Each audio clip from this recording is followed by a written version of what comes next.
Hey guys, Mike Godleski here.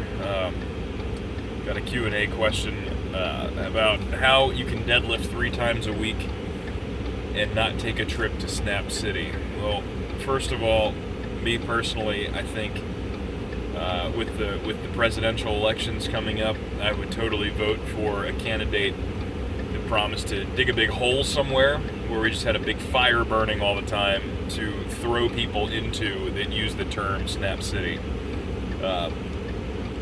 And I'd be okay with that. But to answer the question, I found a pretty good way to implement it, I guess. I mean, I'm kind of in between intermediate and advanced, so keep that in mind. But here's how I program.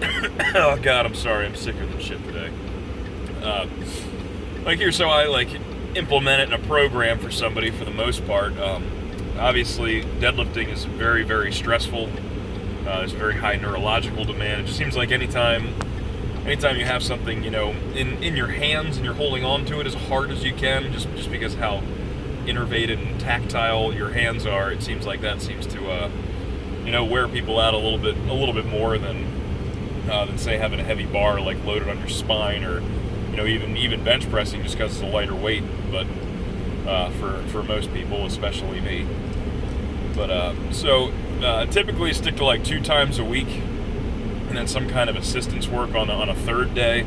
So actual competition deadlifts twice a week for the majority of the program, the majority of the off season, if you wanted to call it something like that, like the volume building blocks and everything.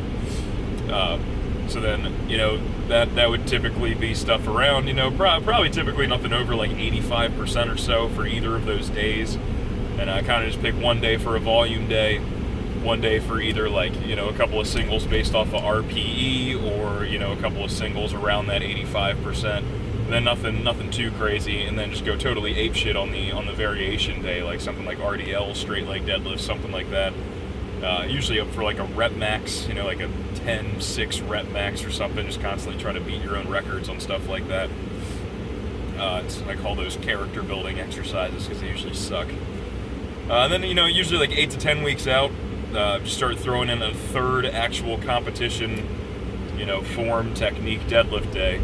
So the trick here to pulling 3 times a week heavy, and then this would be the time, you start getting closer to meet, you start working towards sports-specific stuff. And then for powerlifting, that would be, lifting really heavy with the regular competition lifts. So this 3 days a week, it's still kind of based around the same DUP system and everything like that. So you have a hypertrophy day, a strength day, and a power day. You're waiving your percentages accordingly and stuff like that. But you have to take whatever you're using to regulate your volume, whether you're using your own kind of equations compared to what you did in the past, or you're using Prelipin's table or something like that. I would strongly suggest cutting that in half, and then that is your max daily volume at a given percentage if you're deadlifting heavy 3 times a week. And try to stick to singles and doubles. I mean, especially if you're not using straps. I mean, I would strongly suggest using straps at least once a week if you're doing this, because your hands are going to get destroyed. And then just take it, singles and doubles, like I said, and be conservative. If you wanted to set it up, just kind of flow into it a little bit easier. You could take out that variation day and just add in kind of a typical dynamic effort day, just working on speed with 50, 60%, 70%, somewhere around there, however you want to do it, whatever you can move fast with.